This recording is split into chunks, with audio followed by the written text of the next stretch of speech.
Hi friends, ഏതോ ജന്മകൽപ്പനയുടെ ഒരു പുതിയ എപ്പിസോഡിലേക്ക് എല്ലാവർക്കും സ്വാഗതം. അങ്ങനെ അഞ്ജലി ശ്രുതിക്കൊരു പ്രപ്പോസലുമായിട്ട് വരികയാണ് കേട്ടോ, ശ്രുതിയുടെ വീട്ടിലേക്ക്. അപ്പോൾ അമ്മായി പറയുന്നുണ്ട്, പ്രപ്പോസലോ, ഇവൾക്കോ, നിങ്ങളോ എന്നൊക്കെ ചോദിക്കുകയാണേ. ആൻറ്റി ഉദ്ദേശിക്കുന്ന പോലത്തെ പ്രപ്പോസലല്ല എന്ന് പറയുമ്പോൾ ശ്രുതി പറയുന്നുണ്ട്, അഞ്ജലി മാഡം ഒന്ന് തെളിച്ച് പറയണേ, ഒന്നും എനിക്ക് മനസ്സിലാവുന്നില്ല എന്ന് പറയുമ്പോൾ, ആൻറ്റി ഉദ്ദേശിക്കുന്ന പോലത്തെ ഒരു പ്രപ്പോസലല്ല ഞാൻ കൊണ്ടുവന്നത്. ശ്രുതിക്കൊരു ജോലിക്കാര്യത്തിന് വേണ്ടിയിട്ടുള്ള പ്രപ്പോസലാണ്. അത് ASR കമ്പനിയിലേക്കല്ല, എൻ്റെ വീട്ടിലേക്കാന്ന് പറയുമ്പോൾ മനോരമ പറയുന്നുണ്ട്, നമ്മുടെ ഫാമിലിയിലേക്കോ? എത്ര ജോലിക്കാരുണ്ട് അഞ്ജലി ബേബി? ഇനിയും ഒരു സെർവൻറ്റോ എന്ന് ചോദിക്കുമ്പോൾ അപ്പോൾ അമ്മായി പറയുന്നുണ്ട്, നിങ്ങളുടെ ജോലിക്കാരിയായിട്ട് ഞാൻ ഇവിടെ പറഞ്ഞു വിട്ടത് തന്നെ വീട്ടിൽ വന്ന് തോന്നിയാസം പറയുന്നു എന്ന് ചോദിക്കുമ്പോൾ, തോന്നിയാസം പറഞ്ഞാൽ നിങ്ങൾ എന്തോ ചെയ്യും എന്ന് ചോദിക്കാം കേട്ടോ മനോരമ.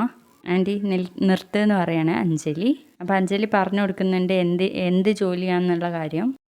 കുഞ്ഞനും ലാവണ്യയുമായിട്ടുള്ള ബന്ധം ശ്രുതിക്ക് അറിയാവുന്നതല്ലേ.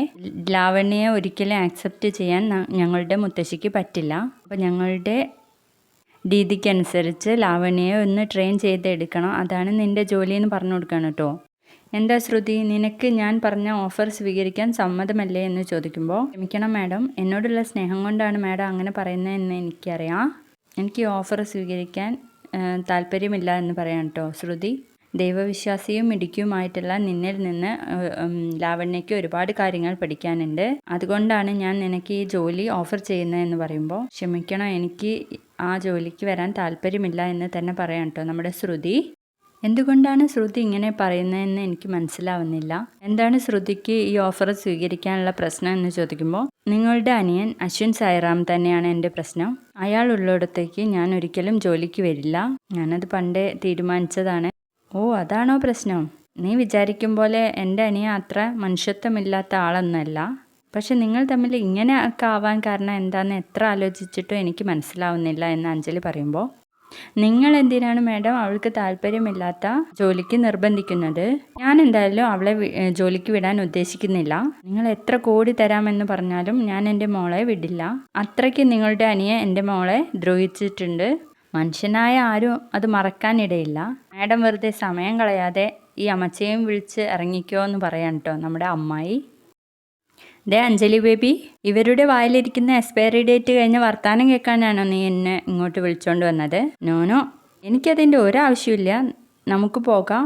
ഇവർ ഈ കീറ സാരിയും പുളിച്ച പലഹാരം വിറ്റ് പണിയെടുത്ത് ജീവിച്ചോട്ടെ എന്നൊക്കെ പറയുമ്പോൾ, ദേ പെണ്ണുമ്പിള്ളേ, തോന്നിയാസം പറയുന്നോ? തോന്നിയാസം പറഞ്ഞാൽ നിങ്ങൾ എന്തോ ചെയ്യും? നിങ്ങൾ വന്ന പോലെ തിരിച്ച് പോവില്ല കേട്ടോ എന്ന് പറയാൻ കേട്ടോ അമ്മായി. ഇങ്ങോട്ട് വരാമെങ്കിലേ മനോരമയ്ക്ക് തിരിച്ച് പോവാനും അറിയാം. നിങ്ങൾ എന്തോ ചെയ്യും എന്ന് ചോദിക്കുകയാണ് കേട്ടോ മനോരമ. അങ്ങനെ കച്ചറയാവുമ്പോൾ അഞ്ജലി പിടിച്ച് മാറ്റിയിട്ട്, ആൻറ്റി ഞാൻ വരുന്നു, ഒരു മിനിറ്റ് എന്ന് പറഞ്ഞിട്ട് നിൽക്കുകയാണ് കേട്ടോ. അപ്പോൾ ശ്രുതിയോട് അഞ്ജലി പറയുന്നുണ്ട്, വന്ന് കയറിയ മഹാലക്ഷ്മിയെ തട്ടിക്കളയല്ലേ കുട്ടി എന്ന് പറയുമ്പോൾ അമ്മായി എടുത്ത മൈക്ക് പറയുന്നുണ്ട്, അതിന് വന്ന് കയറിയത് മഹാലക്ഷ്മി മാത്രമല്ലല്ലോ, മൂദേവി കൂടെ ഉണ്ടല്ലോ എന്ന് പറയുമ്പോൾ, what you call me Moodevi? Anjali baby, എൻ്റെ ബ്ലഡ് ബ്രെയിനിലേക്ക് ഇരച്ച് കയറുകയാണ് എന്നൊക്കെ പറയാം കേട്ടോ നമ്മുടെ മനോരമ. അഞ്ജലി പറയുന്നുണ്ട് ശ്രുതിയോട്, ശ്രുതി, നിനക്ക് ഈ ജോലി താല്പര്യമുണ്ടെങ്കിൽ ചെയ്യുക, അല്ലെങ്കിൽ വേണ്ടാന്ന് വയ്ക്കാം, അതൊക്കെ കുട്ടിയുടെ ഇഷ്ടം. പക്ഷെ ഞാനൊന്ന് പറഞ്ഞോട്ടെ, കുഞ്ഞിന് ഓർമ്മയുണ്ടോയെന്ന് അറിയില്ല, കുട്ടി ഞങ്ങളുടെ കമ്പനിക്ക് 1,00,000 ഒരു ബാധ്യത ഉണ്ട് എന്നിട്ട് അമ്മായിയോടായിട്ട് പറയുന്നുണ്ട്. നിങ്ങൾക്കറിയാമെന്നറിയില്ല, ശ്രുതിയും ഞങ്ങളുടെ ASR കമ്പനിയുമായിട്ട് ഒരു കോൺട്രാക്റ്റ് ഉണ്ടായിരുന്നു. അതിന് ശ്രുതി 1,00,000 രൂപ കടക്കാരിയാണ്. ഒന്നുകിൽ ഞാൻ പറഞ്ഞ ഓഫർ സ്വീകരിക്കുക, അല്ലെങ്കിൽ എത്രയും പെട്ടെന്ന് തന്നെ ആ 1,00,000 രൂപ തിരിച്ചടയ്ക്കണം എന്ന് പറഞ്ഞിട്ട് അഞ്ജലി അങ്ങനെ ഭീഷണിപ്പെടുത്തിയിട്ട് പോകാൻ നിൽക്കുകയാണേ. ഓ, നിങ്ങളും ഇങ്ങനെ തന്നെയാണോ? ഞാൻ ഒരിക്കലും ഇങ്ങനെ പ്രതീക്ഷിച്ചില്ല. എന്താ വേണ്ടത് എന്ന് കുട്ടിക്ക് തീരുമാനിക്കാമെന്ന് പറഞ്ഞിട്ട് അഞ്ജലിയും മനോരമയും അവിടുന്ന് പോവുകയാണ് കേട്ടോ. തുടർന്ന് ലാവണ്യയും ASRും തമ്മിൽ സംസാരിക്കുകയാണ്. ASR, നിനക്ക് എന്നോടുള്ള ദേഷ്യത്തിൽ ഇതുവരെ മാറിയിട്ടില്ല എന്ന് തോന്നുന്നു എന്ന് പറയുമ്പോൾ അച്ഛൻ പറയുന്നുണ്ട്, എൻ്റെ കാര്യം ഇവിടെ ഉള്ളവരുടെ കാര്യത്തിൽ നിൻ്റെ സ്വഭാവം എങ്ങനെയാണെന്ന് ഇനി പറയാൻ പറ്റില്ല എന്ന് പറയാണ് കേട്ടോ. സോറി ASR, ഞാൻ പെട്ടെന്ന് തന്നെ ഇവിടെ ഉള്ളവരുടെ മനസ്സൊക്കെ മാറ്റിയിട്ട് പെട്ടെന്ന് തന്നെ എന്നെ ഇവർക്ക് പ്രിയപ്പെട്ടതാക്കി മാറ്റിത്തരും എന്ന് പറയുമ്പോൾ, മറ്റുള്ളവരുടെ കാര്യത്തിലൊന്നും ഞാൻ ബോധേഡല്ല, എനിക്ക് എൻ്റെ ചേച്ചിയാണ് എല്ലാത്തിനും വലുത് എന്ന് പറയാൻ കേട്ടോ അശ്വിൻ. അപ്പോൾ ലാവണ്യ ചോദിക്കുന്നുണ്ട്, ഞാനൊരു കാര്യം ചോദിക്കട്ടെ, നിനക്ക് നിന്റെ ചേച്ചിയാണ് എല്ലാത്തിനും വലുത് എന്നാണ് നീ പറയുന്നത്, അത് കഴിഞ്ഞാൽ നിനക്ക് വേറെ ആരെയാണ് അങ്ങനെ ഇഷ്ടം എന്ന് ചോദിക്കുമ്പോൾ അശ്വിൻ ശ്രുതിയെയാണ് കേട്ടോ മനസ്സിലിങ്ങനെ വിചാരിക്കുന്നത്. ശ്രുതിയെ ഇങ്ങനെ എടുത്തുകൊണ്ട് വരുന്നതും ഓഫീസിൽ വെച്ചിട്ട് കാണുന്നതും ഒക്കെയാണ് കേട്ടോ ഓർക്കുന്നത്. എന്നിട്ട് അശ്വിൻ പറയുന്നുണ്ട്, എനിക്ക് മറ്റാരെയും ചേച്ചി കഴിഞ്ഞാൽ മറ്റാരെയും ഇഷ്ടമല്ല എന്ന് തന്നെ പറയാൻ കേട്ടോ. ഓ താങ്ക് യു, എനിക്കത് കേട്ടാൽ മതി എന്ന് പറയാൻ കേട്ടോ ലാവണ്യ.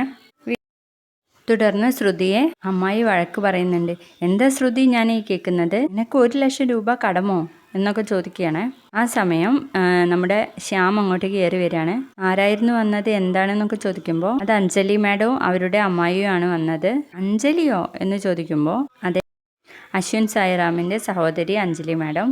എന്തിനാ അവർ വന്നത് എന്ന് ചോദിക്കുമ്പോൾ അത് മറ്റൊന്നിനല്ല, ഇവക്കൊരു ജോലിയുമായിട്ട് നന്നായി പറയണേ. ഇനിയും ജോലിയോ എന്ന് ചോദിക്കുമ്പോൾ ആ ലാവണ്യ മാഡം അല്ലേ അശ്വിൻ സായിറാമിൻ്റെ ഗേൾ ഫ്രണ്ട്, അവരെ ട്രെയിൻ ചെയ്യിക്കാൻ വേണ്ടിയിട്ടാണ് എന്നെ വിളിക്കുന്നത്. എനിക്ക് സൗകര്യപ്പെടില്ല എന്ന് പറഞ്ഞപ്പോൾ അവരുടെ തനി സ്വരൂപം ഞാൻ കണ്ടു എന്ന് പറയാൻ കേട്ടോ ശ്രുതി. ഞാൻ പലപ്പോഴായിട്ട് വിചാരിക്കുന്നുണ്ടായിരുന്നു, അശ്വിൻ സായിറാമിന് ഇങ്ങനെ ഒരു പെങ്ങളെ എങ്ങനെ കിട്ടി, ഇത്രയും നല്ല സ്വഭാവമുള്ള ഒരു ചേച്ചിയെ എങ്ങനെ കിട്ടി എന്നൊക്കെ വിചാരിക്കുന്നുണ്ടായിരുന്നു. ഇപ്പോഴല്ലേ കാര്യങ്ങൾ മനസ്സിലായത്. അവരും ഒരു ദുഷിച്ച മനസ്സിന് ഉടമയാണെന്നൊക്കെ പറയുമ്പോൾ ശ്യാമിനെ ഇങ്ങനെ കൊള്ളുന്നുണ്ടേ. ശ്യാമ് പറയുന്നുണ്ട്, ഇത് തന്നെ ഇങ്ങനെ പറഞ്ഞുകൊണ്ടിരിക്കാതെ ശ്രുതി, നീ ഏതായാലും അവിടെ പോവണ്ട, നിനക്ക് വേണ്ടി ഞാൻ 1,00,000 രൂപ തരാം എന്ന് പറയാണ് കേട്ടോ. വീഡിയോ ഇഷ്ടപ്പെട്ടാൽ ലൈക്ക് ചെയ്യണം, സബ്സ്ക്രൈബ് ചെയ്യണേ. ബായ്.